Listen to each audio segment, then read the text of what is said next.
Interrogator. Good morning, brother. Taga saan ka?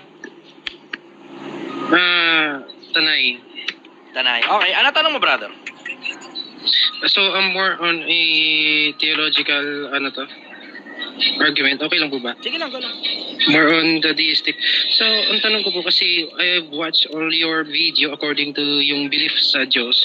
And you presented, yung one of your evidence was on 1 John chapter 5 verse 20. So, strongly, I believe, so just i-define ko lang po yung statement of faith ko, no? So, I don't believe that there is God.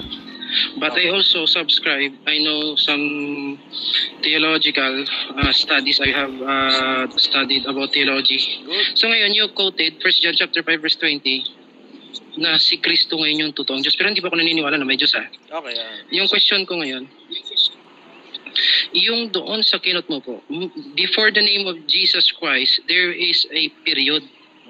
So ibig sabihin, kayo ng context mo po ba na yung word na yun ay magkasama? Hindi ko maalala eksaktong talata. Diretso. So sabi, kasi yung parang may nagtaning po ata sa'yo na may verse po ba kayo na, may verse ba tayo na maipapakita na si Kristo yung ay Diyos? Sinusuportahan naman yun, brother. Sinusuportahan naman yun eh. Ang sumulat nun si Juan, si John, diba?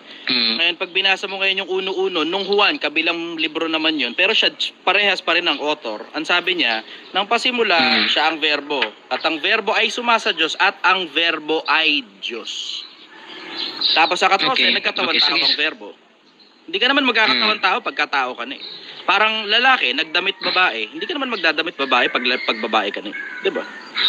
Okay, so gusto ko lang i-establish po. Ano po ba yung belief na yan? Arianism, Trinitarian? Bahala ka na kung paano mo i-define yun. Hindi kasi ako mahilig sa ganung konsepto eh, yung konsepto ng generalization.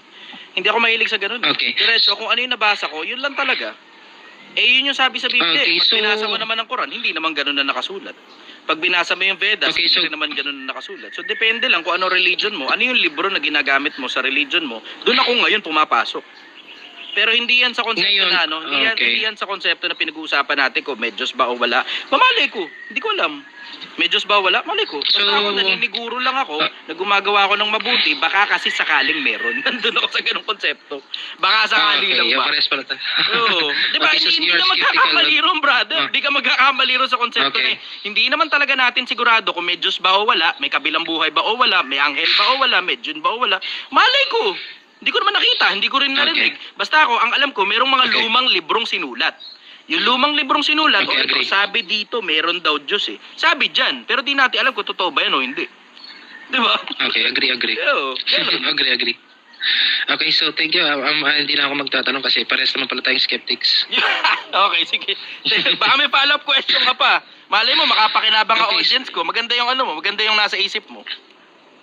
Okay, so ganito ko sa yung verse kasi na just in case lang, brother. Pero I'm not con yung live mo, brother, baka may gusto ko dito magtanong. Brother, matalinong tao ka, mas prefer ko yung mga matatalinong tao yung nasa live ko kasi kayo talaga yung dapat pakinggan ng mga audience ko. Okay, so yung tanong ko kasi sa mga ang tanong ko sa mga Trinitarian, if Jesus was God, and then yung word na ginamit sa John 1:1 is in the beginning. So how can you claim yung Jesus is God in a beyond time or before time when yung word na ginamit ni John is in the beginning, which is yung salitang beginning is a time element. Tama so ibig sabihin yung in the beginning, it is when the time begins. Tama. Yung word na beginning doon, ngayon, pagdating doon sa phase 3 nung verse, the word was God. So how can you claim yung word God when yung word na yun has a beginning, in the beginning? Sabi nga raw nung African, in the beginning daw yun. In the beginning. Grabe tao ko. Hanggang ngayon, nag-stick sa akin yung in the beginning na yun. Sakit ng ulo ko rin, kakatawa eh. In the beginning. Tama ka ron, tama ka ron. Okay. Meron akong Okay. nakitang konting nagbe-make sense na bagay. And I'm not saying that this is true or false, pero meron akong isang nakitang nagbe-make sense na bagay. Na yung konsepto ng pagka-Diyos, marami kasing Diyos sa Biblia eh. Maraming Diyos sa Biblia eh. Pagka binasa mo Agree. yung, merong isang talata na kinwote out si Kristo. Nung kine-question siya ng Saan? mga Hudyo, tungkol dun sa nakikipantay daw siya sa Diyos. Ang sabi niya, tungkol dun sa mga kasulatan ninyo, hindi ba sinasabi diyan, aking sinabi kayo'y mga Diyos? Tapos ang kino-quote out Okay. niya, yung galing sa awit na aking sinabi kayo'y mga Diyos at kayong lahat ay anak ng kataas-taasan. Sa Psalms 82, tapos Oo, kinulti sa yun, John chapter 10. yun mismo. So nagme-make sense sa akin yung konsepto na ang Diyos pala gumagawa din ng ibang mga Diyos pero hindi mo masasabing makapangyarihan sa lahat yung ibang mga Diyos na yun. Wala kang mababasang makapangyarihan sa lahat ng ibang mga Diyos na yun at lahat ng mga ibang mga Diyos na ginawa, hindi yan ipinapasamba. Parang halimbawa, si Moises, ginawa ring Diyos si Moises eh. Narito, aking Yes, ginawang nasa Diyos ka. Exodus. Oh, yun nasa Exodo. Aking ginawang 7:1. Diyos ka kay Faraon. Pero wala naman tayong mababasa na ipinapasamba si Moises. Ngayon yung tungkol dun sa pagka-Diyos ni Kristo, iyan yung bagsakan na ang nakasulat din kasi na kay Juan din, ito nagme-make sense sa akin, na inianak siya ng Diyos. Hindi siya ginawa. Merong isang talatang nagsasabi na nasa sinapupunan siya. Tapos merong isa pang talatang sinasabi rin at the same time na inilabas siya sa walang hanggan. So nagme-make sense sa akin na okay, sige, anak Ngayon, pala. okay. Nasa tiyan pala siya, inanak siya, inilabas siya, therefore hindi siya ginawa. Okay, so may verse akong counter objection po dyan. Sige. Gusto niyo pong itry? Sige, testing natin. Okay, di ba may verse sa Book of Revelation na ang sinabi doon ni John, si John din po nagsabi he was slain before the foundation of the world. Ang tanong ko po, ilang beses po namatay si Kristo? Hindi ko mabasa sa Biblia na yung nasa loob ng katawan namatay eh. Ang nababasa ko sa Biblia, yung katawan namatay. Yes, Anong yan po nabasa yung mo? dito na yan sa New Testament. Oo, totoo. Kasi ngayon may verse sa Book of Revelation na it pertains to the yung foreknowledge. Okay. Ang sabi po doon, yung lamb doon which pertain to Christ, na namatay doon siya before the foundation of the world. Totoo, oo. Meron Ngayon, nga ang akong tanong ko nabasa po, doon. Yung Book of Revelation kasi, you have to go to the context na yung Book of Revelation, ano yan eh, merong parte dyan na parang totality of the earth, totality of humanity eh.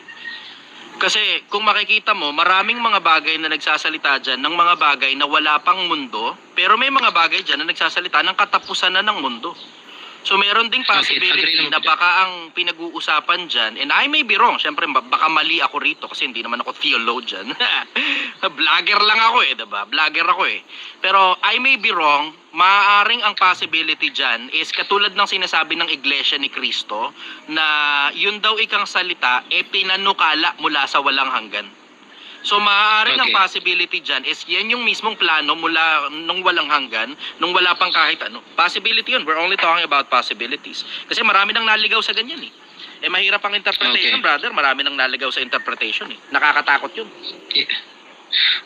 That's another problem na naman. Totoo. Kasi yun yung problema ngayon ng mga oneness. Ito yung problema ng tinitarian. Ang problema dito, yung unitar may problem din. Yung which is yung kay INC. Oo. Ngayon, ang tanong ko naman dyan sa mga ANC, kiniklaim nila, dinideny nila yung anyong pagka-Diyos ni Kristo, which is totoo. they don't deny it. Totoo. So, yun lang. Okay na po ako. Yun nga, doon. medyo Salamat din mahirap po sa... nga yung ano eh. Alam mo, nakikita ko rin naman yung magkabilang. Kasi yung dating daan at saka yung Iglesia ni Cristo, parehas kung sinubaybayan yan mula pagkabata ko eh. So yung 10 taon halos na nagbabakbakan sila sa TV. Putang brad, magkabilang Yes. programa pinanonood ko eh. Yung sa Opo. SBN 21 yung isa, tapos yung isa naman, yung sa 25. Pinanonood ko yung magkabilang channel na yun eh. Opo. Nakikita ko yung magkabilang punto, tapos eventually nung dumating yung panahon na parang how should I say it? tinapos na ng INC yung dispute nung dalawa. Kasi ang kaduluduluhan yan, ito hindi mo maidideny ito kasi, mga INC hindi nyo maidideny ito kasi nasa YouTube talaga ito. Yung ang kaduluduluhan nun, yung ang sinabi nung mga nasa TV na mga host nila sa programa nila, ang sabi, kung Soriano, kung gusto mo makalaban ng kapatid na Manalo, kausapin mo muna yung Papa sa Roma, debatin mo muna Papa sa Roma, yes. at maglalating ka na, tsaka kakausapin ng tagapangasiwang pangkalahatan ng Iglesia ni Cristo. Doon na natapos yun. Doon na natapos yun. Tama po. And then, paglipas ng ilang panahon pa, ang Soriano pumunta ng Araneta Coliseum. Pagpunta ng Araneta Coliseum, doon ngayon naglabas siya ng ibang mga bagay na ibabala niya sana doon sa debate kung natuloy yung debate. Which is yun ngayon nasa Kapitulo 8 ng Kawikaan. Malamang nabalitaan mo rin yung Kapitulo 8 ng Kawikaan na yung tungkol doon sa karunungan. Yung karunungan nagsasalita. Tapos sa bandang dulo-dulo, wala pa palang kahit nandun na yung karunungan na yun. Tapos kasama siya ng Diyos. Kasama ng Diyos. Tapos, ang paliwanag ni Soriano dun, kung di ako nagkakamali, yung nasa unang Korinto, yung karunungan ng Diyos, yun nga yung si Kristo. Kasi ang sabi, kung nakilala lang sana ng mga tao, di ipinako sa krus ang Panginoon ng kaluwalhatian. Tapos sa kabilang talata naman, si Kristo ang kapangyarihan at ang karunungan ng Diyos. So, merong paliwanag. So, ito po yung... Okay, ito ngayon yung counter objection ko sa kanilang dalawa. Yung itatanong ko, gusto ko itanong sa mga ito muna sa mga subordinatism, which is yung sa part ni Soriano. Let's say tama sila. Let's say granting without accepting. Yeah. So let's say tama po yung aral niya. Sige, andun si Kristo. Ito ngayon yung contradiction doon sa latag niya. If really Christ was there, ang tanong ko ngayon, tinanong ko na rin to sa kanila before, one of their, nagpunta po, pinuntahan ko talaga sila. Sige, personal. tinanong nila. Sige, tuloy. Yes po. Yes po. Sinagot nila, si Kristo daw, isang beses lang po namatay, which is biblically, yun yung Bible exegesis, which is, I agree din naman. Ngayon, bakit nila, umagree sila na isang beses is, may verse sa Bible, yung ngayong sinabi ko kanina na the Lamb was slain before the foundation of the world. So sasabihin nila kung literal na nag-exist, may pre-existence or previous consciousness yung Kristo sa Old Testament. So dapat namatay din siya sa past, eternity past, and then yung nagkatawang tao siya, namatay din siya dapat. 2 beses. Ibig sabihin, 2 beses namatay yung Kristo, 2 beses na maililigtas siya. Kasi yun yung purpose kung bakit siya mamamatay. Nililigtas niya yung tao. Medyo lumipad ng konti utak ko doon. Anong logic bakit kailangan namatay uli siya bago siya namatay sa katawan? Okay, ganito. Kasi yung dahil nga sa verse na yun, yung the lamb was slain before the foundation. Ibig sabihin, bago nagkaroon ng salitang earth, ibig sabihin, before yung time, space, and matter was created, yung which is yung andun sa Genesis 1:1. Yung word muna, yung in the beginning was the word. So ibig sabihin, yung word na ito dapat na-slain na muna siya bago na-create yung heaven and earth. Agree po ba kayo? Nagigits yung logic? Nabasa ko nga yun Yun nga yung isa sa mga kinakatakot kong lagyan ng paliwanag Kasi diretso, hindi ko talaga alam ang paliwanag dun We're only talking about possibilities. Hindi ko alam kung anong paliwanag dun. Kasi ang nakasulat kasi sa Biblia, sa Hebreo, si Kristo namatay minsan, magpakailanman. Pero meron ka ring mga mababasa kasi sa Biblia. Halimbawa, katulad nun. 'Di ba? Yung impyerno tinatawag na ikalawang kamatayan, 'di ba? Yung impyerno na tinatawag na ikalawang kamatayan, ang hirap ipaliwanag kung papaanong ikalawang kamatayan yun, samantalang may mga taong namatay, nabuhay ulit, tapos namatay ulit. Kasi hindi lang naman si Kristo ang namatay, nabuhay, namatay.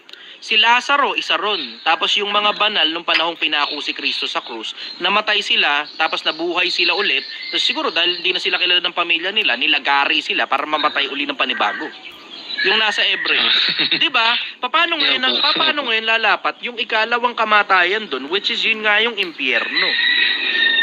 Hindi rin nagtutugma sa isip ko. Alam mo, tangina, buti na nakausap kita.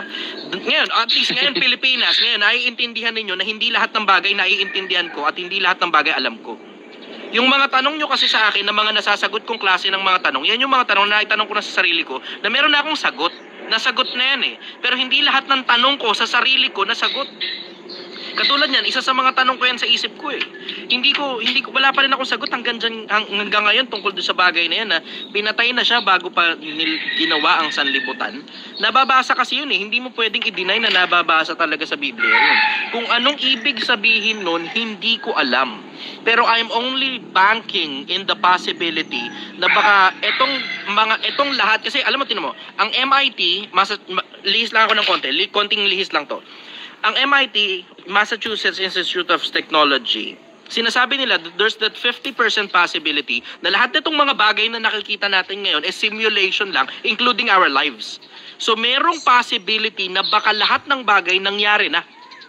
Kasi tingnan mo, meron ding isang talatang nagpapatunay niyan na kay Solomon, ang sabi ni Solomon sa Ecclesiastes, ang lahat ng bagay ang nangyari ay